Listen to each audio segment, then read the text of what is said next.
Hello viewers, welcome to Taste of Food.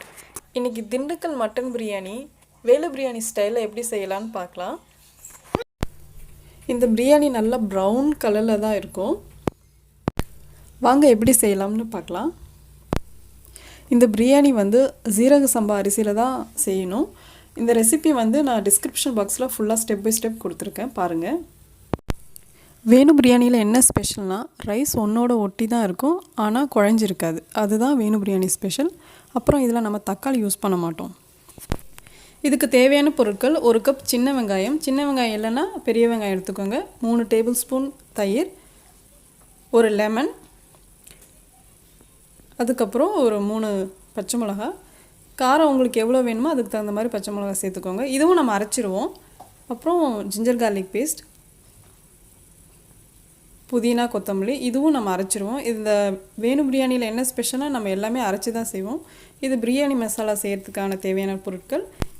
ஒரு 1 kilo மட்டனை உப்பு சேர்த்து தண்ணிலாம் சேர்த்து குக்கரில் ஒரு 4 விசில் வர வரைக்கும் நல்லா வேக வச்சுக்கோங்க. இப்போ மசாலாவுக்கு தேவையான பொருட்கள் எல்லாத்தையும் நல்லா வறுத்து அதை பொடி பண்ணி வச்சுக்கோங்க.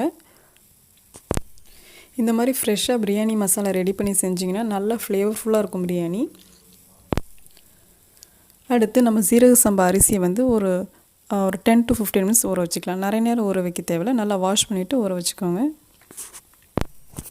பிரியாணி எந்த எண்ணெயில் வேணால் செய்யலாம், ஆனால் நல்லெண்ணெயில் செஞ்சால் இன்னும் கொஞ்சம் டேஸ்ட்டு நல்லாயிருக்கும். நல்லெண்ணெய் கூட கொஞ்சம் நெய்யும் சேர்த்துக்கோங்க. எண்ணெய் நல்லா காஞ்சதுக்கப்புறம் அரைச்ச வெங்காயத்தை இதில் சேர்த்து நல்லா வதக்குங்க. வெங்காயம் சேர்க்குறதுக்கு முன்னாடி எண்ணெயில் நீங்கள் ஸ்ட்ரெயிட்டாக அந்த பிரியாணி மசாலாவும் சேர்த்துட்டிங்கன்னா பிரியாணி நல்லா ப்ரௌன் கலரில் ப்ரௌனிஷாக நல்லா வரும்.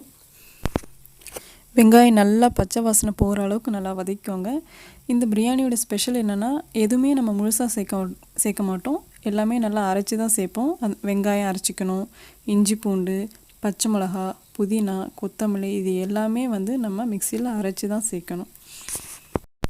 இப்போ இஞ்சி பூண்டும் சேர்த்து நல்லா வதக்கிக்கிறேன். வதங்கும் போதே நல்லா உப்பு சேர்த்து வதக்கிக்கோங்க. ஸோ அப்போ அடி பிடிக்காது, ஈஸியாக நல்லா வதங்கும். பாருங்கள், இப்போ பிரியாணி மசாலா சேர்க்குறேன்.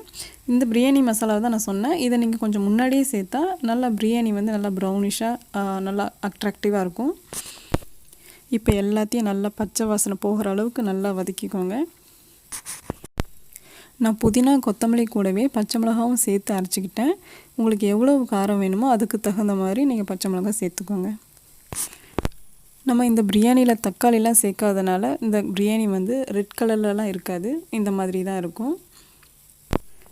புளிப்புக்காக நம்ம தயிரும் லெமன் ஜூஸும் மட்டும்தான் இதில் நம்ம சேர்ப்போம். தயிர் இப்போ வதங்கும் போதே சேர்த்துக்கலாம். அடுத்து மிளகாத்தூளும் சேர்த்து நல்லா வதக்கிக்கோங்க. நான் ஒரு 2 டீஸ்பூன் மிளகாத்தூள் சேர்த்துருக்கேன். இதுவும் உங்கள் காரத்துக்கு தகுந்த மாதிரி நீங்கள் சேர்த்துக்கோங்க. அடுத்து இதில் ஒரு 3 டேபிள் ஸ்பூன் தயிர் சேர்த்து அதையும் நல்லா மிக்ஸ் பண்ணிக்கோங்க. மிக்ஸ் பண்ணி இன்னும் ஒரு 3லேருந்து 4 நிமிஷம் நல்லா வதக்கிக்கோங்க. நீங்கள் எல்லாமே அரைச்சி ரெடியாக வச்சுக்கிட்டிங்கன்னா இந்த பிரியாணி ரொம்ப ஈஸியாக ஒரு 1 ஹவரில் பண்ணிடலாம். திண்டுக்கல்லில் எப்படி தலப்பாக்கட்டி பிரியாணி ரொம்ப ஃபேமஸோ அதே மாதிரி வேணு பிரியாணி ரொம்ப ஃபேமஸ். இப்போ அடுத்து வேக வச்ச மட்டன் பீசஸை இதில் போட்டு நல்லா மிக்ஸ் பண்ணுங்கள். நான் 1 கப் அரிசிக்கு 2 கப் தண்ணி சேர்த்துருக்கேன். தண்ணி நான் மட்டனை வேக வச்ச தண்ணியும் இதில் சேர்த்துருக்கேன். நான் டிஸ்கிரிப்ஷன் பாக்ஸில் ஃபுல் ரெசிபியை கிளியராக கொடுத்துருக்கேன், மறக்காமல் அதையும் செக் பண்ணிக்கோங்க. அவ்வளோதான். இப்போ நல்லா மட்டனை மிக்ஸ் பண்ணிவிட்டு உப்பு தேவையான அளவுக்கு சேர்த்துட்டு நம்ம 1 கப் அரிசிக்கு 2 கப் தண்ணி சேர்த்து அதை நல்லா கொதிக்க வச்சுக்கலாம். மட்டனை வேக வைக்கும்போது நம்ம வெறும் உப்பு மட்டும்தான் போட்டு வேக வச்சோம், எந்த மசாலாவும் போட்டு வேக வைக்கல.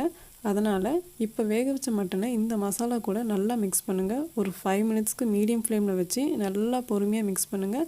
அப்போ தான் எல்லா ஃப்ளேவரும் மட்டனில் இறங்கி அந்த பீசஸ்லாம் ரொம்ப சுவையாக இருக்கும்.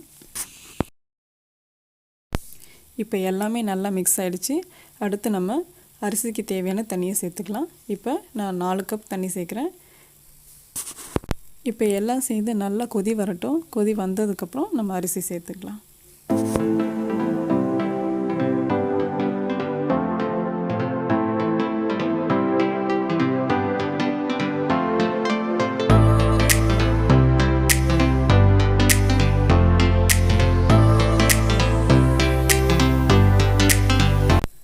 கடைசியாக ஒரு ஹாஃப் லெமன் ஜூஸை நல்லா புழிஞ்சு விட்டுக்கோங்க. நம்ம இந்த பிரியாணியில் தக்காளி சேர்க்காதனால இந்த லெமன் ஜூஸ் நம்ம கண்டிப்பாக சேர்க்கணும். இதை நீங்கள் ஸ்கிப் பண்ணிட்டீங்கன்னா அவ்வளோ டேஸ்ட்டாக இருக்காது பிரியாணி. ஸோ இதை கண்டிப்பாக அந்த ஹாஃப் லெமன் ஜூஸை சேர்த்துருங்க. இப்போ அரிசியை சேர்த்து நல்லா ஒரு 5 மினிட்ஸ்க்கு குக் பண்ணுங்கள். தண்ணியெல்லாம் கொஞ்சம் வற்றினதுக்கப்புறம் நம்ம தம் வச்சுக்கலாம். இந்த ஸ்டேஜில் நீங்கள் ஒரு 2 டீஸ்பூன் நெய்யும் சேர்த்துக்கோங்க. இப்போ கொஞ்சம் தண்ணியெல்லாம் வற்றினதுக்கப்புறம் ஒரு மூடி போட்டு மூடி தம் வச்சுக்கலாம். தம் ஒரு 20 மினிட்ஸ் வைங்க மீடியம் ஃப்ளேமில். அதுக்கப்புறம் ஒரு 15 மினிட்ஸ் ஓப்பன் பண்ணாதீங்க. 15 மினிட்ஸ் நல்லா விட்டுட்டு அதுக்கப்புறம் நீங்கள் ஓப்பன் பண்ணி பிரியாணியை சர்வ் பண்ணலாம். நான் தம் வைக்கிறதுக்கு ஒரு பாத்திரத்தில் சுடு தண்ணி வச்சுருக்கேன். நீங்கள் எந்த வெயிட் வேணாலும் மேலே வச்சுக்கலாம். சுவையான திண்டுக்கல் மட்டன் பிரியாணி இப்போ ரெடி ஆயிடுச்சு. கண்டிப்பாக இந்த ரெசிபியை ட்ரை பண்ணி பாருங்கள். மறக்காமல் டிஸ்கிரிப்ஷன் பாக்ஸை செக் பண்ணுங்கள். ஃபுல் ரெசிபி அங்கே இருக்குது. தேங்க்ஸ் ஃபார் வாட்சிங். பாய்.